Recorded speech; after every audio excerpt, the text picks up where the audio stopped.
Je lis du livre de Marc, chapitre 5, au verset 2, ce qui suit.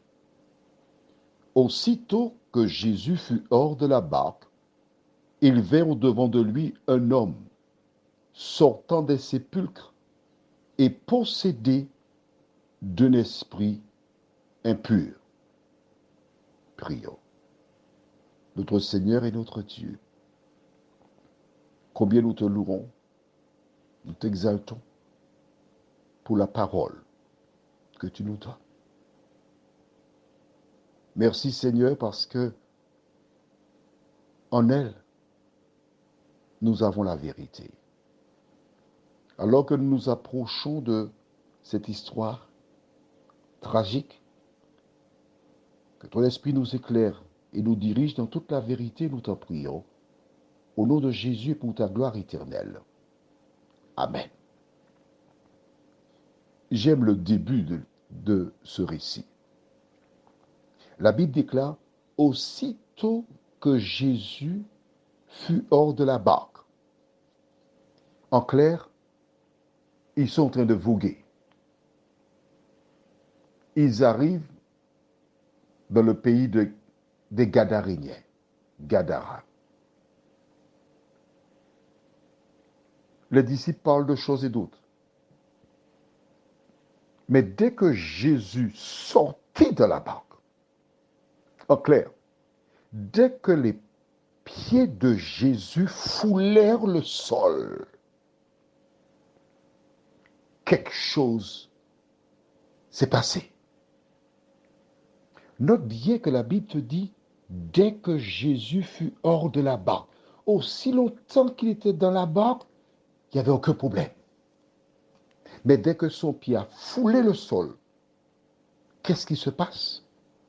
Il vint au-devant de lui un homme sortant des sépulcres et possédé d'un esprit impur. Arrêtons-nous sur cette partie. Nous verrons la suite demain. La Bible déclare que c'est un homme qui est sorti des sépulcres.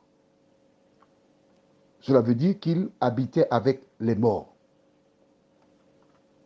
Cela veut dire que toutes les fois qu'il y avait des funérailles, on devait faire attention parce que cet homme possédé poussait des cris, il avait une certaine attitude et il avait choisi d'habiter dans les sépulcres. J'aime cette histoire.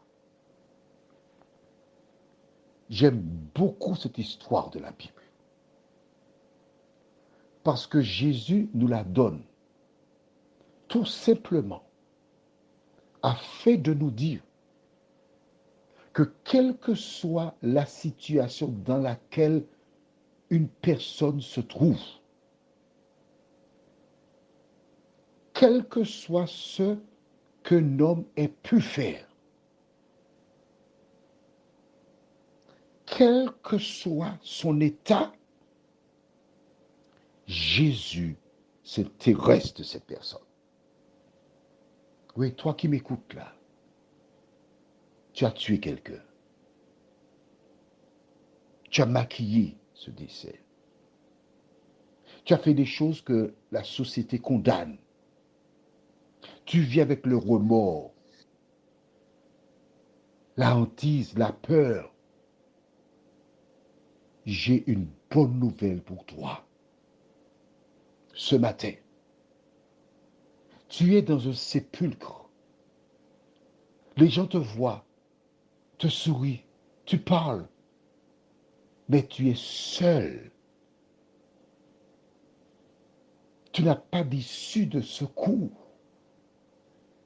Depuis des mois, depuis des années, quel que soit ce que tu aies pu faire, quels que soient tes mensonges, tes manigances, tu ne peux pas t'en sortir.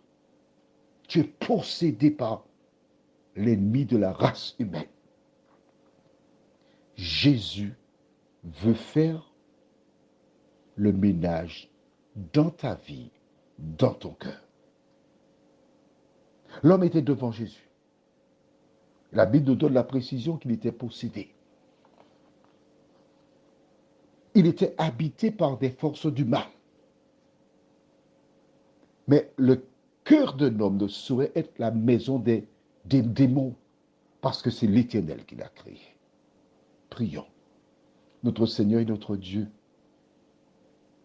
nous ignorons ce que fit cet homme, mais nous connaissons le pouvoir de Jésus de Nazareth. Nous connaissons sa puissance. Nous savons qu'il a tout pouvoir et agit dans la vie des humains. Aussi, Seigneur, nous sommes heureux de voir comment une personne possédée peut se rendre vers Jésus. Seigneur, nous te prions pour toutes celles et ceux qui ont eu des moments difficiles dans leur vie et qui passent par des moments pénibles, qui ne savent pas comment s'en sortir. Viens les visiter, les fortifier, les aider à croire qu'aucune situation n'est désespérée. Que ton esprit nous accompagne dans ce jour, nous t'en prions. Au nom de Jésus et pour ta gloire éternelle. Amen. Je te souhaite une bonne journée.